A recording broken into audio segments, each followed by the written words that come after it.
Leicester City have a penalty kick in the 6th minute of injury time. Knockout takes, Almunia saves, knockout follows in, Almunia saves again. And now Watford are on the counter-attack. Forestieri. Oh, I don't believe this. Here's Hawk. I do not believe what I've just seen. Troy Deeney has scored from a Leicester penalty that was saved by Almunia. Do not scratch your eyes. Do not scratch your eyes. Do not scratch your eyes.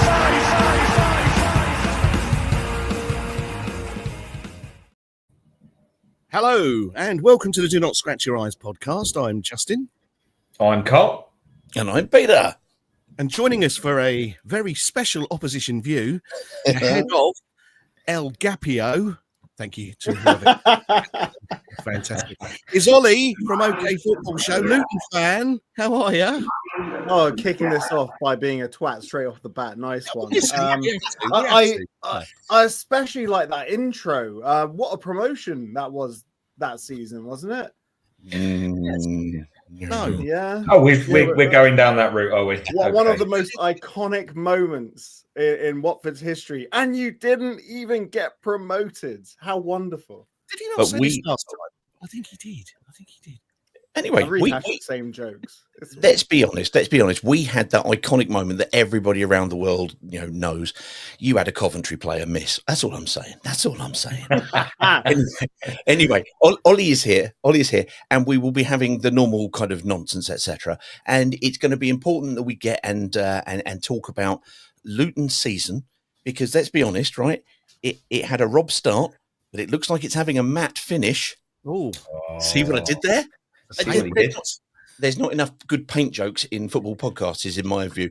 Look, Ollie, sir, when we spoke to you last, obviously, yes, that game, you can go over it. I think you have to. We have to go through that in order to enjoy Sunday, hopefully, fingers crossed, touch wood. But tell us about that moment. Was probably the cherry high of the season.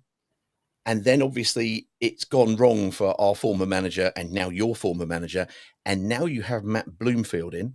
It's not started well, but our understanding was that the last game, it felt like a corner was turning in performance-wise, and it looks like you might be going into a game tomorrow, which is absolutely pivotal, a little bit stronger. Tell us a little bit about how everything's gone so far. Yeah, well, quite simply, the game tomorrow, if we don't win that game, we are most likely going to be down. We've got to start getting points. And I feel Matt Bloomfield's probably treated these games as pre-season, seeing the squad, trying out different formations. And yes, you said that the Sheffield United game, that was a turning point. In the first half, we looked great. And everyone is saying that was the best performance since that Watford game. I would actually say it was a better performance than the Watford game. The only thing that was missing were goals. Mike Cooper in goal, he was fantastic. But I'm pretty sure I didn't hold back last time I was on about Rob Edwards. And that game, like with a lot of them, they just papered over the cracks. They really did. It was a case of a string of terrible performances and terrible results, then a win that just kept him in for a little bit longer, kicked that can down the road. And I think his time at Luton will be remembered way worse if we are to go down. And if you ask me now, if we're going down, I say yes, I think we are going down. Although I might be completely of a different mindset this time tomorrow. Well, be half an hour into the game tomorrow at this time. Maybe, at 10 o'clock tomorrow, I'll have a different mindset. But right now, I can't see any other reality other than Luton Town going down, which is a shambolic indictment on how we've handled this season. What's gone wrong, Ollie? Like, what has gone wrong? Oh, thanks for that. Your opinion? We'll get onto that in a second. There's lots of those, don't worry about that. Yeah. So what's gone wrong? Hubris from the club, but also a bit of naivety. A lot of teams that bounce between the top two divisions, they sort of have it down pat. And look at what Burnley and Sheffield United did. Change managers. Yeah. Well, Sheffield United changed their manager towards the tail end of the Premier League season. Burnley changed manager. They both had major turnovers in playing staff, whereas we were sort of glorifying the fact that we kept Colton Morris, Elijah Adebayo. But these players don't turn into bad players overnight. And there was a real sort of don't give a fuck attitude. Sorry, can I swear? It's not watershed. You go for it. Yeah, there was a real none of the players actually have given a shit this season. As in, a goal goes in, there's no one, pointing fingers, going, that was your man, that was your issue. You pick up that player, and no impetus. Like, it's a collective malaise in the team. Possibly down to the fact that we got no leaders. Colton Morris is the captain, but I don't know how you guys feel about captains being the striker. Unless you're Alan Shearer leading by example, scoring 260 goals, it doesn't quite work. And a lot of this was from Rob Edwards, who is a lovely person, a nice guy. And when you're in a tailspin and you've conceded nigh on 100 goals in a calendar year, he's not enough of a bastard to turn it around, speak some home truths, and get those players firing again. And that was ultimately the problem. But the biggest problem was the fact that the board not wanting to be Watford, considering Rob Edwards had been in the job for 2 years, which is very un-Watford-like. I think your longest-serving manager is like, what, 2 months or something? I think Carl is actually technically the longest. I am technically. I still hold that record. Yeah. Yeah, exactly.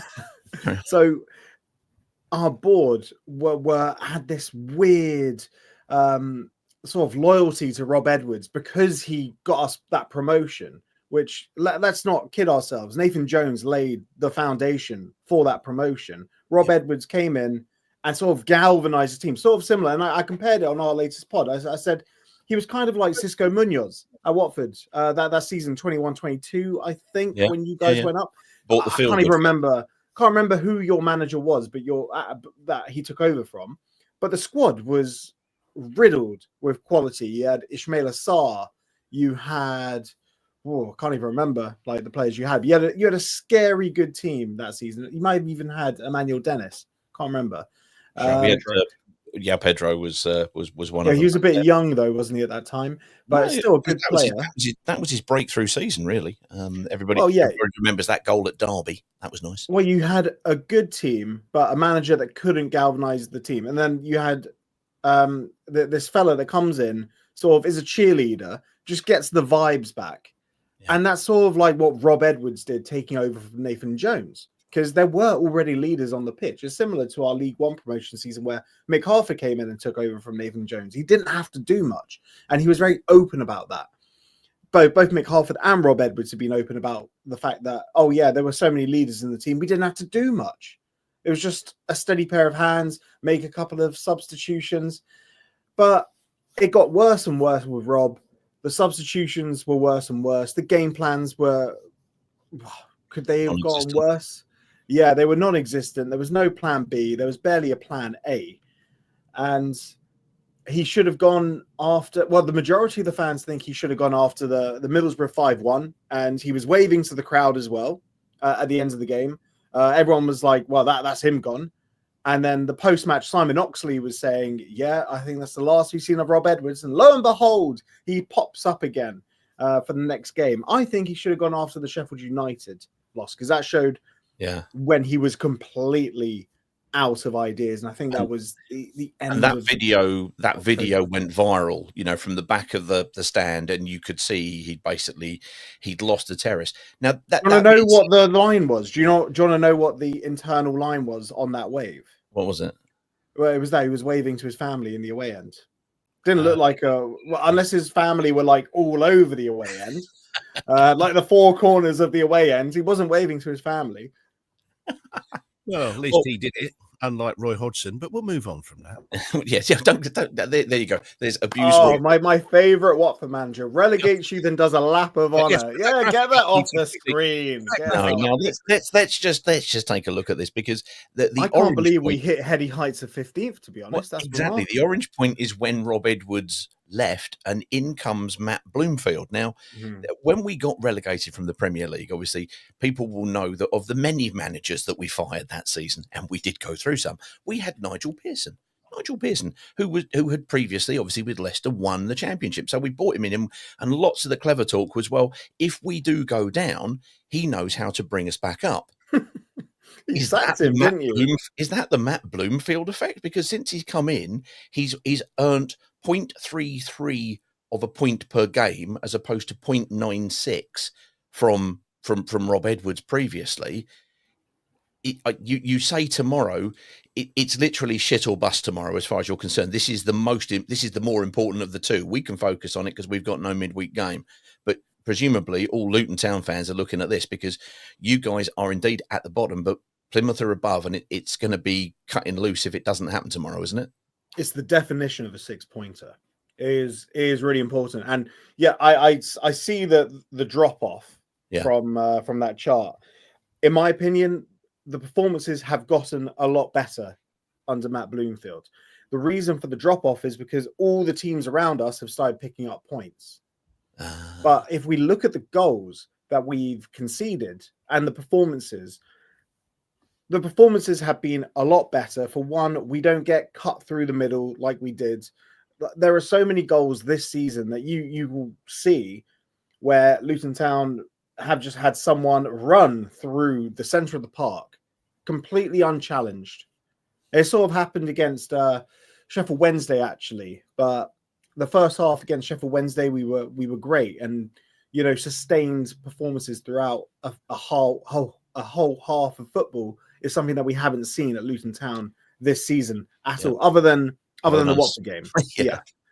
We actually turned up for that game, but we only concede from stupid mistakes now, and those mistakes wouldn't be so punishing if we could score up the other end. I think we just set a club record of 4 home games in a row without scoring, which is kind of understandable. But I was kind of worried that Watford were going to be the cherry on the cake of an away game record. So we actually equaled we were very close to equaling a club record for consecutive away losses, 13 in a row. We hit 12 in a row, and then we drew against Sheffield Wednesday. So we got that monkey off our back. But all in all, it's been an absolute shit show of a season across the board, top to bottom. And you asked me before, what's actually gone wrong?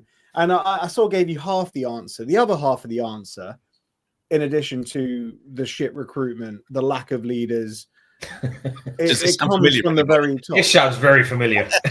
No, but it is different in a way because Gary Sweet is a fan of Luton Town. Mm-hmm. He is. And the entire board of directors, they are all, like 90% of them are born in Luton. And they have over a century of supporting Luton Town between them. Maybe even over 2 centuries, because you've got Wilco there, who's been following for about 70 years. It's the fact that there was hubris from our board of directors. And one of my mates who met up with Gary Sweet in the Brickies, the Bricklayers Arms in Luton, after the Fulham game that confirmed our relegation last season, he asked Gary, he said to Gary, I'm worried about next season. Gary Sweet looked him dead in the eye and said, straight back up again. and that's the hubris I'm talking about. There was thinking, we've got 2 strikers that bagged double-figure goals in the Premier League. So they just assumed, we'll keep hold of these guys and we'll be fine. We got one of the hottest prospects in terms of English coaching in Rob Edwards, but the 4-year deal was largely came from Ipswich Town sniffing around because they thought they were going to lose Kieran McKenna, and they were gaslit by the media into thinking Rob Edwards is the sun shines out of his backsides. And I don't know if you've seen him at Man City Newcastle this week. He was at that game. between Man City and Newcastle. Well, there was a picture on socials. We put it on our podcast, and just he doesn't really look like a broken man sitting there with his turkey teeth. You know, he did start looking. He did start looking a bit disheveled, forlorn and disheveled. Because when we mate, I think he was putting that on. Do you watch The American Office? No. Have you ever watched The American? Okay, so there's a scene where Michael's like keeping a secret, and you know Michael's normally immaculately put together with the tie and everything, and as soon as like he's trying to make it look like he's struggling, tussling his hair, and he's like making himself look disheveled. I think Rob Edwards was doing that before his post matches because he just wanted people to think he was having a shit time. No, that's just him trying to fit in Luton. I mean, let's be honest. That's when he joined Watford. When he joined Watford, genuinely, Sky started sending us better-looking reporters to stand next to him, because otherwise it looked like somebody kind of, I don't know, interviewing somebody in Mordor or something. It was anyway. Just standard person from Watford. Yeah. Let's have a look at your last 15 games. This is a standard thing we do, and it's not just to take a look at that, but yeah. It's a lot of red, isn't it? There is a lot of red there. I'll let everybody just consume that for a bit and then take it off. There we go. Now, with your most recent game, one of the things we like to look at is your most recent formation. Your latest video, you said actually, and we talked about Nathan Jones and Rob coming in, and part of that was the fact that it was a good continuity approach. It definitely was. He liked to play 3-5-2. Rob played 3-5-2. And you switched to 3-5-2, but it sounded like that was a different move. It was an improved performance. What do you think the formation is going to be, and do you think the team will look like that on Sunday, or indeed tomorrow? First of all, that sort of goes to show transfer market and FOTMob and the likes don't really care, do they? If you're not in the Premier League, to actually get the positions right. Absolutely. So that was the general gist of how we played. Nakamba was sitting, Bell was left centre back, Naismith was in the middle, and fundamentally, we tried the 4-2-3-1, the Bloomfield way, and we recruited quite heavily with wingers this January to sort of play the 4-2-3-1. But the main players that we want to be playing, they can fit into a 3-5-2. Ultimately, the squad has been built over the past 4 seasons, pretty much, 3-5-2. And that is also a big part of why we don't get cut through. Honestly, I have no idea if we're going to play a 3-5-2 on is it Sunday? It's Sunday. Sunday, yeah. It depends how we set up tomorrow against Plymouth. But it's also a case of being able to be flexible during a game, switching from a 5-3-2 to a 4-2-3-1 or a 4-3-3, because that's ultimately what Sheffield United did in the second half. We played them off the park in the first half, and then the second half was sort of skewed towards them because they changed formation, they neutralized Thelo Asgard, who's a hell of a player, by the way. I was going to ask about this. Yeah. Wow, he's whatever we paid Wigan, we have robbed them blind, honestly.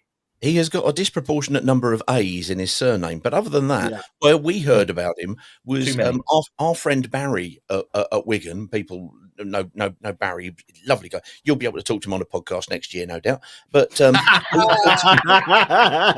what did I say? Sorry.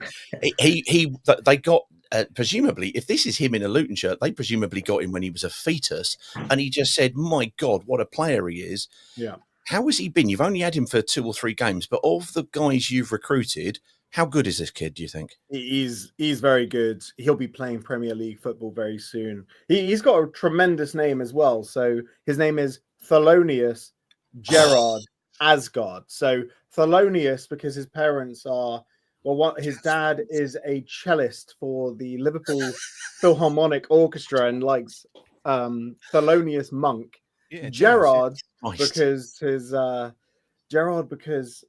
parents are either fans of Peep Show and Nose Tube, or Stephen Gerrard because he's Norwegian. Well, his dad is Norwegian, his mum's French, but he was born in Liverpool in 2002. When Stephen Gerrard was literally in his prime. And then Asgard, which is just straight out of Norse mythology. It's a tremendous name. It's fantastic. And the most interesting thing is on our Hatters Heritage site, which shows all the Luton players throughout the years, and it's a tremendous site. Like I suggest for all the Watford people watching, check it out. I know it's a Luton site, but you can have a look at all the programs, like Watford programs, Luton programs from when Luton and Watford have met, and you can isolate just the fixtures between Luton and Watford. So, and there are pictures that have probably never been seen before, match reports, all the like. It's tremendous. So Asgard goes to the top of the list with his double A name. Of course. He's so good. So he's 22, and I remember he shot onto my radar. It must have been in the 21-22 season. We were beating Wigan 1-0. This was the season we made the playoffs. No, it must have been 21-22. We made the playoffs, and we were beating them 1-0. He comes on, completely turns the game. The kid was 18, and right in front of me, I sit above the tunnel in the main stands. He cut in and sent in a beautiful curling shot that no keeper would have saved. And he did exactly the same thing against Sheffield United, except it cannoned back off the bar and then we missed the rebound. He's a special talent, and it's going to be a real shame for his development if we go down, because he should be testing himself at this age against people in the Championship. Well, no, that's good information. So, Watford Scouting Network, you've just heard exactly where you can get the details from the Luton Archive. I'm just saying. Right, look, this is excellent stuff. I'm pleased that we've been full, we've been proper. The only thing we've missed is the home and away guides, but they're not good either way for us. But I mean, we've dropped down to 7th. We were at the top of the home table. We haven't won at home. 5 straight defeats. So it's going to be horrible. And as I said, with that form guide, it's a derby. We know anything can happen. We'll get onto the forecast in just a minute. But one of the things we like to do when we have our guests on from all clubs is we ask them, and we present you with 3 personalities who are currently at your club. And we ask, which would you loan? Which will you keep and which will you sell? You have to portion them out. If I'd have known enough about Asgard to have realised that he was, half Norwegian, half French, born in Liverpool, now plays for Luton, I mean, I'd have probably put him in. But as it stands, you've got to keep one, you've got to sell one, you've got to loan one. Carlton Morris, Elijah Adebayo, or Alfie Doughty. Which ones are you going to go for, sir? That is so tough. Well, keep Alfie Doughty. Obviously, he is tremendous. And then it's flitting between loan and sell for Morris and Adebayo. Like, coming into the season, you would have thought that they're going to tear it up. They are. But Morris looks like he's bulked up so much. He can't play up front by himself in this 4-2-3-1. So that's part of the reason we've gone back to the 3-5-2. He had a better game against Sheffield United, but he's come in for a lot of criticism. A lot of criticism because he's really immobile. Do you remember the Paddy Power advert with Ronaldo? Like, the Sunday League team has won a super sub, and then it's like Ronaldo Roberto Carlos, wasn't it? No. There's one with Ronaldo. He falls out of a limo. Roberto Carlos could still play, where it's Ronaldo and he's got like no knees and he rolls out of a limo. His first touch is like a trampoline, and then he's just he's like, yeah, I'm going. And he just walks off across the pitch again, gets into his limo and drives off. So Morris has sort of ended up that immobile. But loan or sell, I'd say, unfortunately, Elijah's value has probably plummeted from where it was in the summer off the back of that season. But he's such a confidence player. I theoretically, I would loan Elijah somewhere so we could get that confidence back. And I'd sell Morris because he's almost 30. And I just feel he's not the same player he was. And especially as captain as well. He keeps coming out and saying, we need to stick together. Well, Carlton, you need to... You're the captain, mate. Like, you sort it out in the changing room.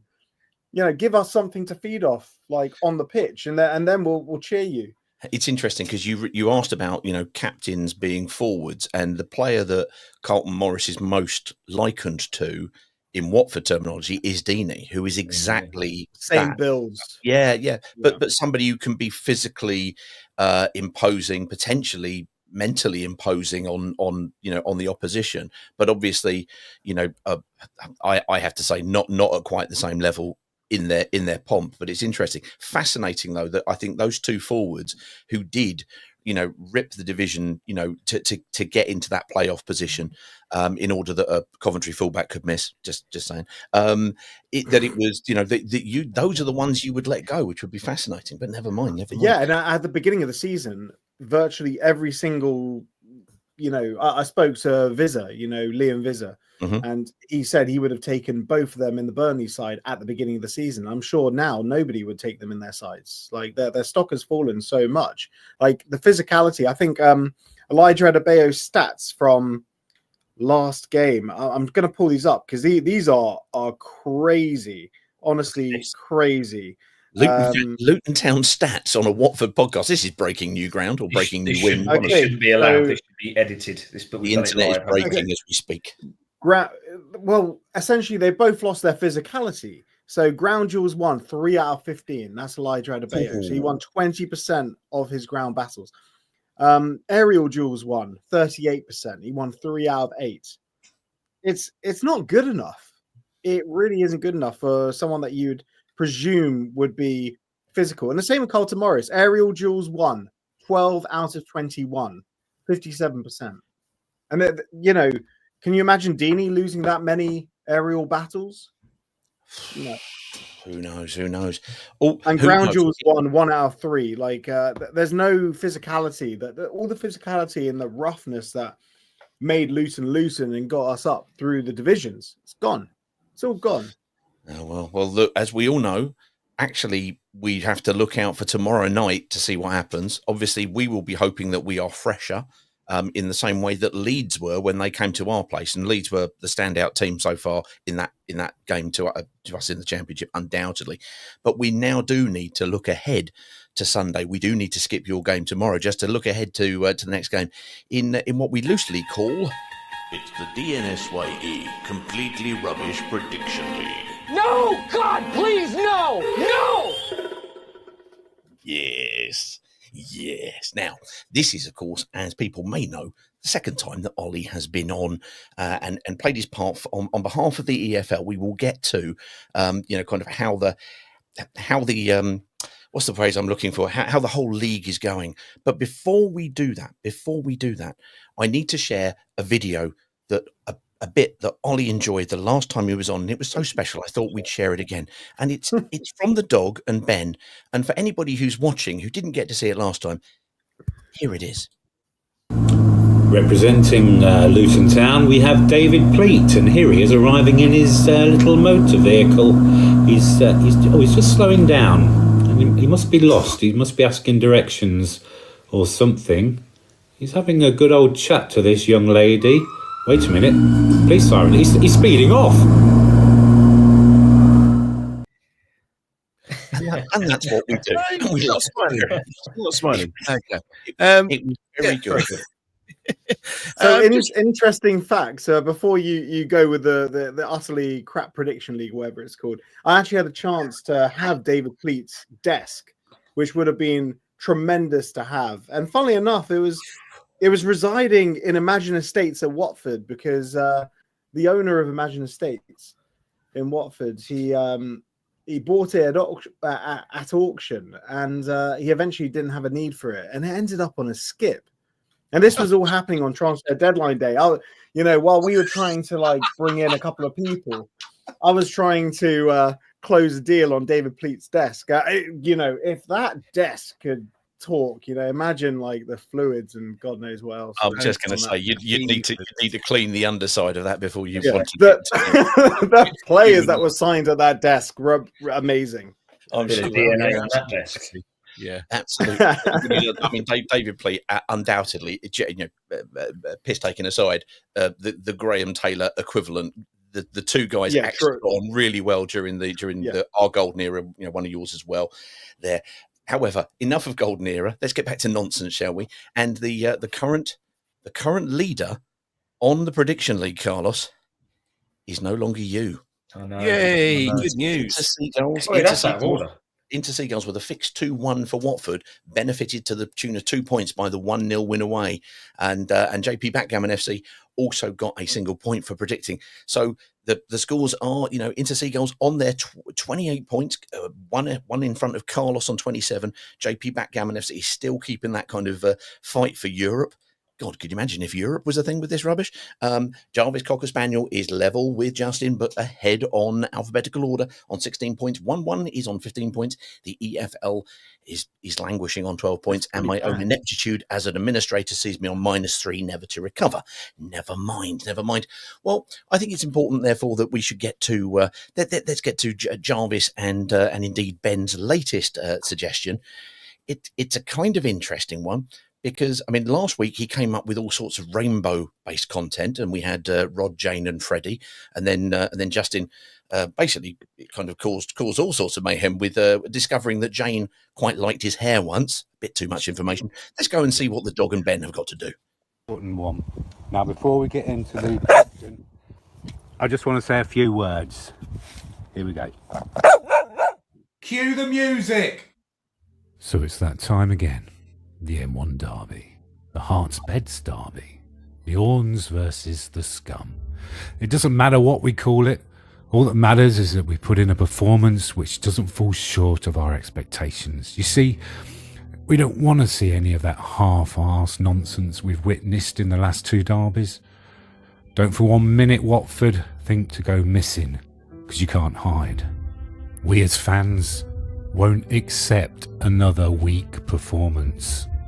You see, this match isn't about pretty football. It's not about the high press, the low block, the counter press. It's about winning battles individually and collectively. It's about being on the front foot, being first in the tackle, winning the aerial duels, being aggressive, being a warrior. You see, Tom, cleverly, you have to be brave in your decision making also. If a Bayo or a Sissoko doesn't look up for it, then haul the fuckers off. Same applies to the more gifted players such as Chak and Loser. Every player in yellow has to come off that pitch at full time, having given everything. You have our support. Just remember, do not let us down. I want you to think long and hard before you make this prediction, matey. Let's have Watford's. 3! Good. Now Luton. Oh my God. What do you think of Luton?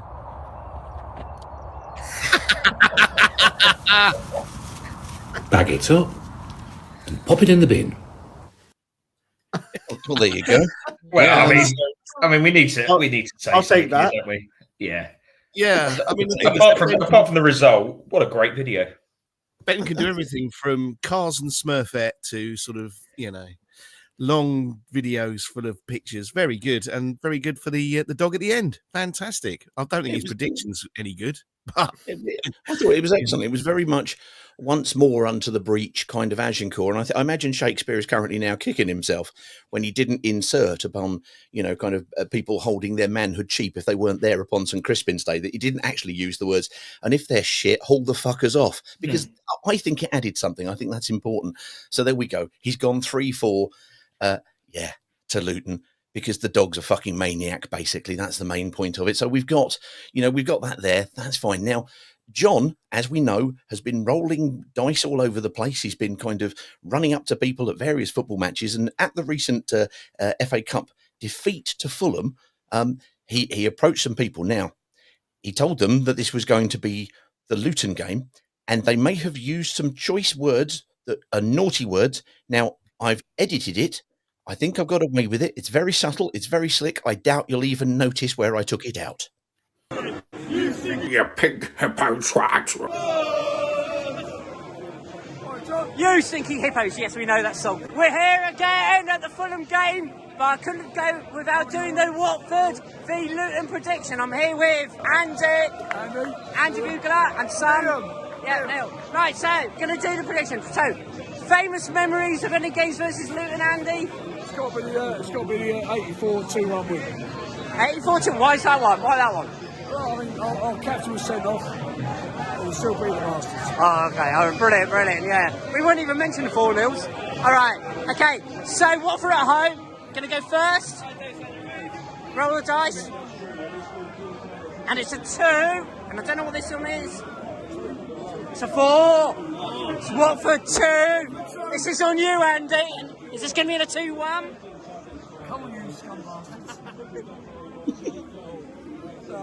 Oh, it's 4 minutes 2. It's a Desmond.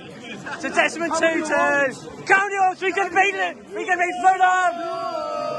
What do you think of Luton? What do you think of Watford? Get in! Well done, John. That's not quite. Well done, John. He changed the song there. Well done. He changed it, yeah. Well, there you go. See the confusion on their face. Yeah, they did look.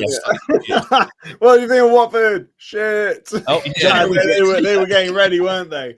They were. Yeah, it's a trick question. And there was actually 666 viewers while that was going on. I don't know if that's an omen or not.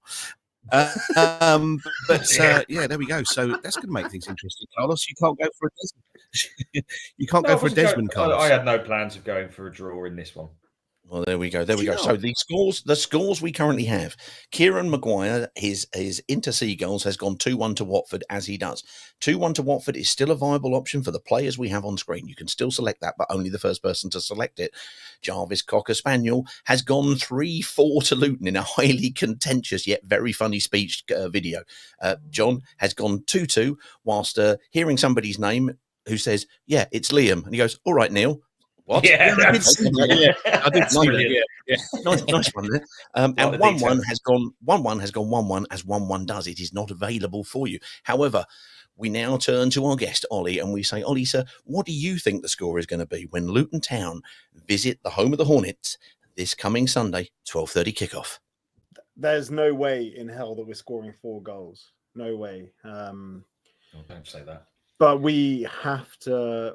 We have to win. We have to win. Well, the time for saying we can't, we have to get a draw, that's over. Watford are in terrible form. I will go 1-0 Luton, but it's going to be incredibly sweaty. Can I ask you something, Ollie? Because I asked a Luton fan this the other day. Would you take the double over Watford and relegation?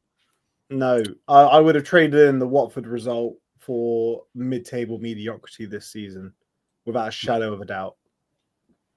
Well, that's something we're busily achieving at the moment, so that's nice. Yeah. Let's turn to Justin, see whether or not you can get past.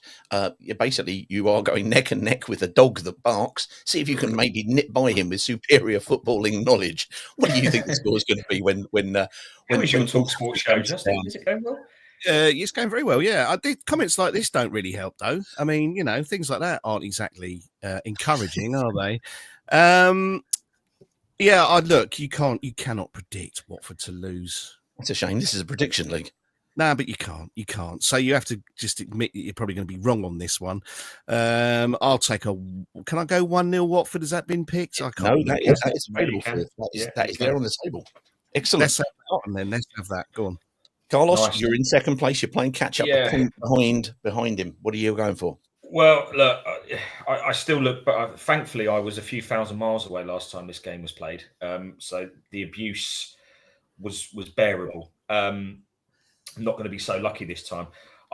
We got physically battered left, right, and centre all over the park last time, and that's going to be the biggest thing for me. If we can match their physicality, I think we win. Haven't got Daniel Batman in goal. Massive positive. He won't shit himself. So I'm actually gonna play the game this one. I'm gonna go for a Watford 2-1 win, which I'm entitled to do so because it's still available. You can indeed do that. That will of course mean though that by the use of your own calculations, that Watford this season will have lost 4-2 on aggregate if that happens. Well, I've got rid of the I'm just saying. We've done with that. That's gone. We've gone from that. Yes, the water under the bridge, isn't it? It's amazing how I can turn on a fellow Watford fan on like that. Wonderful stuff. So the scores we have: 2-1 has gone both Kieran and Carl, which means that 1 point deficit is still going to be there after this, come what may. We've got 3-4 to Luton. We've got 2-2. We have 1-0 to Luton and we have 1-0 to Watford, which means that points will be awarded, come what may. Right. Before we move on from this section, John, who does the dice, has put a comment in here, Ollie. Hello, it's a bit of a backhanded compliment. I don't know how you will take this. Ollie is so well spoken, posh, and a nice chap. Are you sure he's really a Luton fan? If he really is, where are the posh parts of Luton that are so far undiscovered? There you go. Oh, So my mum was an English teacher, and she made sure that I spoke proper. Ah, there you go. But my dad is from the posh part of Luton, Old Bedford Road. So right, okay. Does anyone else know if that's the posh part of Luton? Is it being posh just to pronounce the T in Luton? Is it serious that passes as posh? We're just saying. That's it. Right. Very good. I think it's time that we moved on to one of our new rounds that's been introduced since we last spoke to you, Ollie, and it's different. It may go badly, or it may go even worse than badly. Who knows? We're on to Carl's amazing world of fact and fiction. What is that picture? Yes. Oh yes, that was taken at my. I don't know where that was taken. We're very sad of fucking around on the internet here. Yes, when you look at it closely, it's the hands. It's the hands when you look at it closely. But anyway, right, Ollie, I have seven questions for you. It's based around Luton. Not much football involved, not going to lie. But I will say, and I confessed this to the guys earlier, this was a particularly hard one.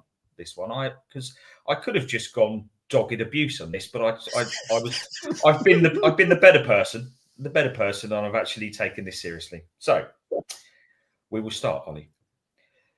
Number one is the Vauxhall factory caused Luton to be hit with an extremely large amount of Luftwaffe bombing raids during World War II. Is that fact or fiction?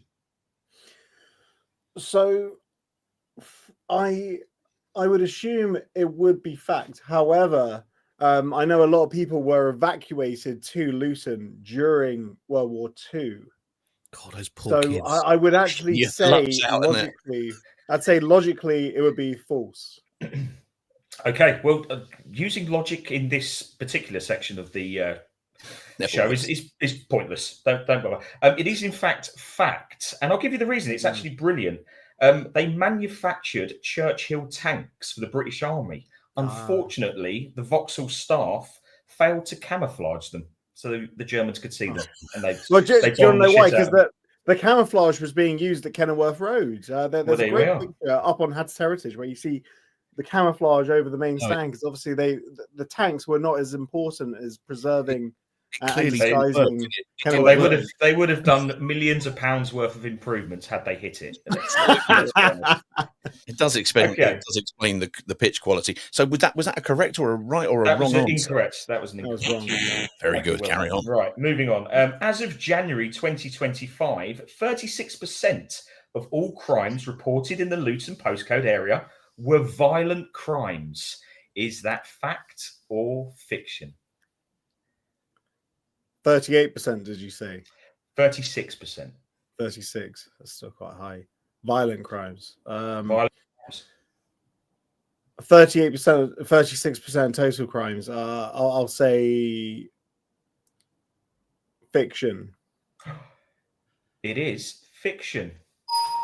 It's actually. Don't tell me it's higher. It's higher. Yeah. Nice start. No, it's 32% is the correct answer. I added a bit on for character reference.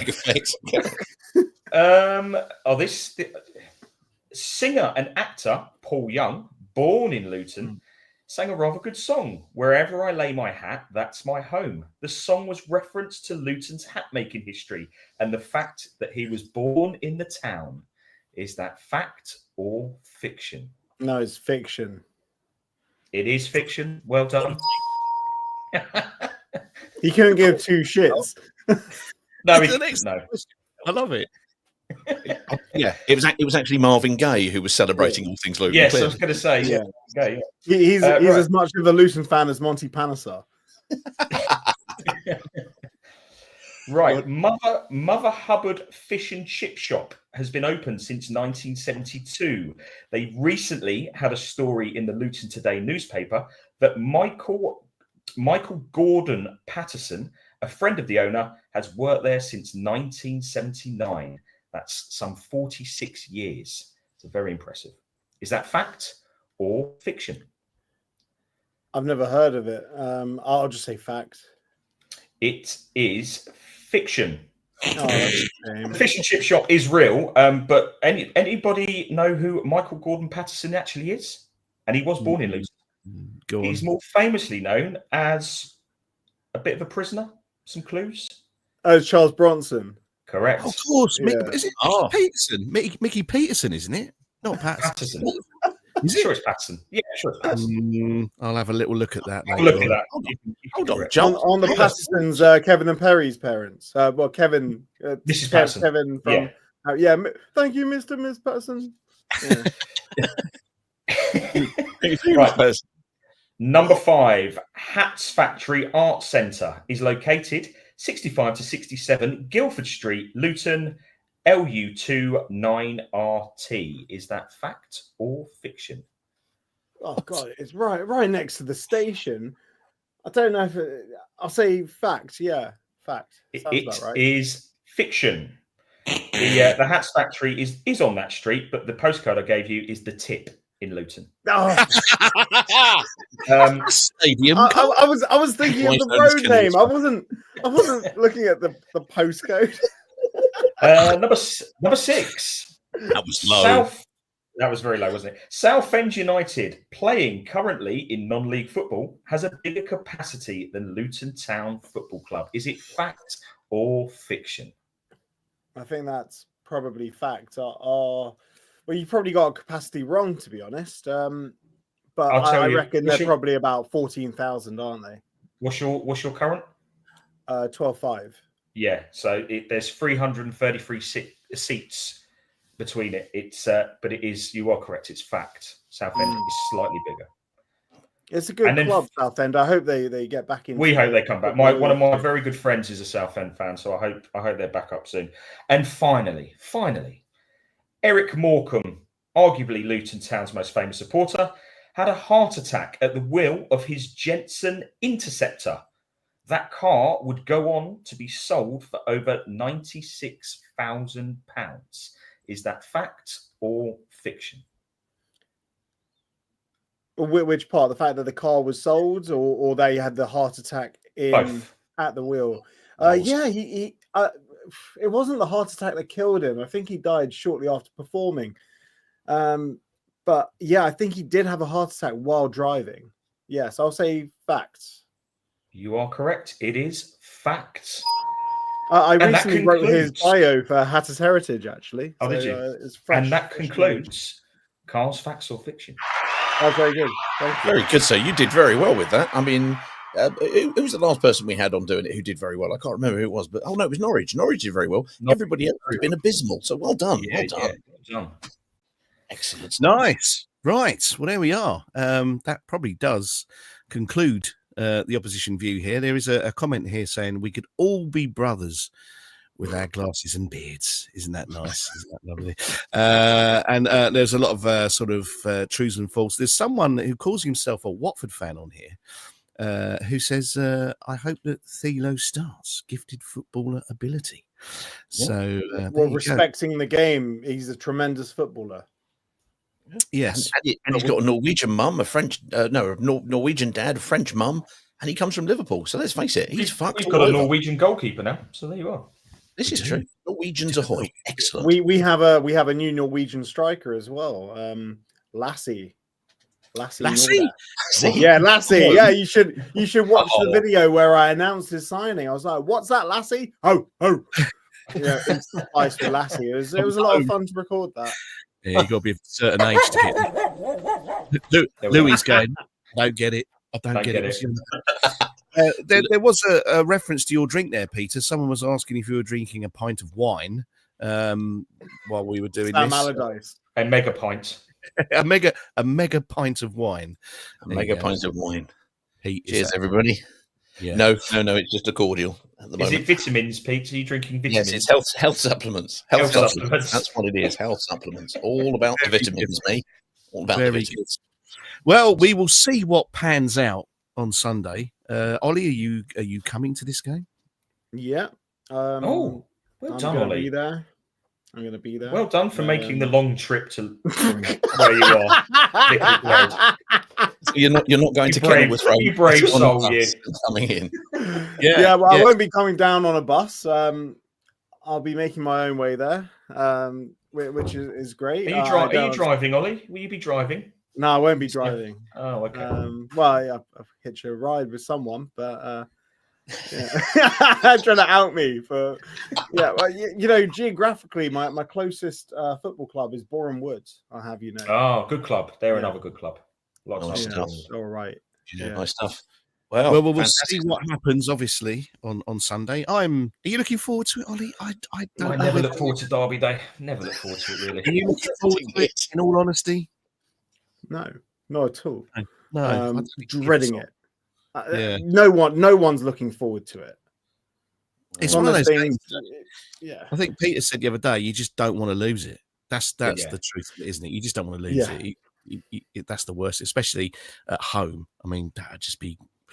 I don't even want to think about that. So, we will see, won't we, on Sunday? Has anybody got anything else we'd like to say, or shall we? Well, I was going to say, Ollie's come all the way through and hasn't mentioned the pre-match video that Watford made of seeing the sights before, which is fair play. He did it, but that was carrying on a fine tradition between the two clubs of absolutely royally taking the piss. Because one of your directors, didn't he, in the programme, wrote like a 3-page thing that went across, which basically the first letter of every paragraph spelled out Watford as shite. And I know, but I thought that was quite amusing personally.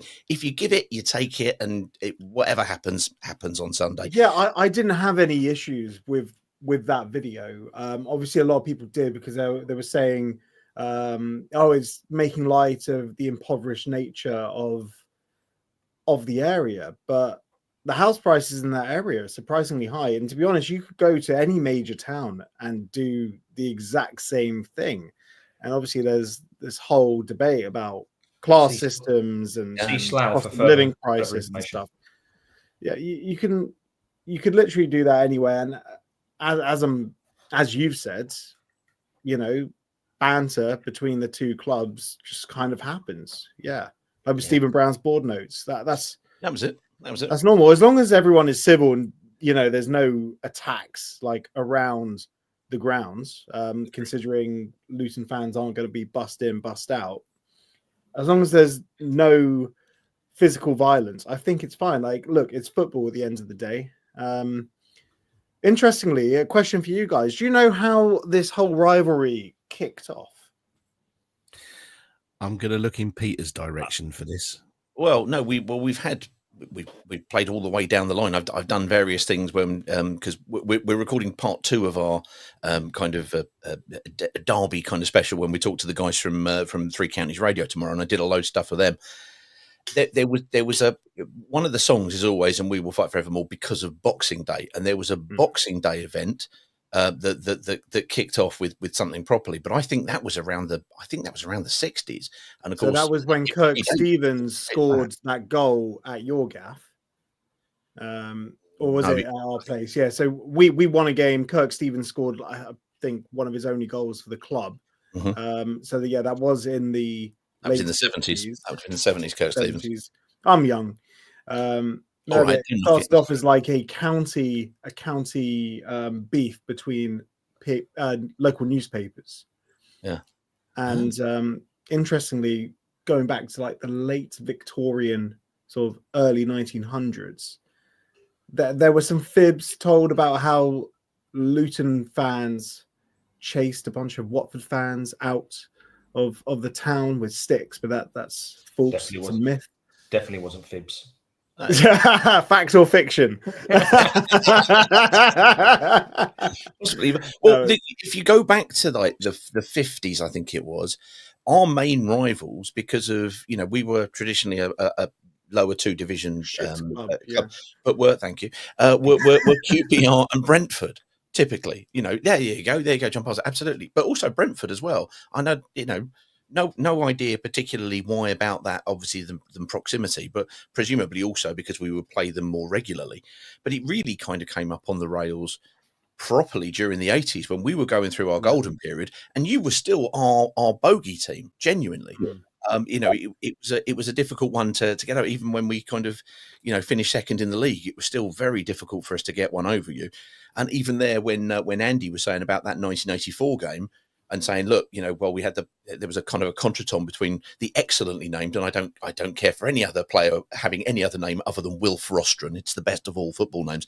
And Paul Elliott, they both got sent off, but Wilf missed the FA Cup, and that played a huge part in the 2-0 defeat and going into the whole game with the thing. So yeah, there's a lot to look at. But anyway, we got the last laugh there. There's a great video clip, and I'll send it to you on WhatsApp, of Eric Morecambe being on the big match, and he is asking like, "Oh, how did Elton get on?" And he's like, "Oh, Watford lost." He's like, "Oh, what a shame, what a shame." Yeah. Yeah, well, he was on. Elton was on.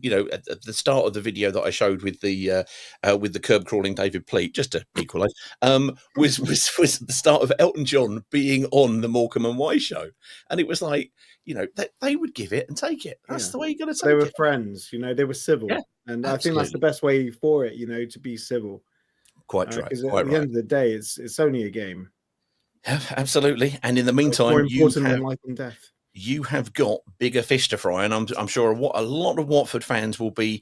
Well, they might have a greenish tint tomorrow. It's going to be a difficult one because they didn't have an immediate bounce after the manager, but they've done reasonably well in the last few games.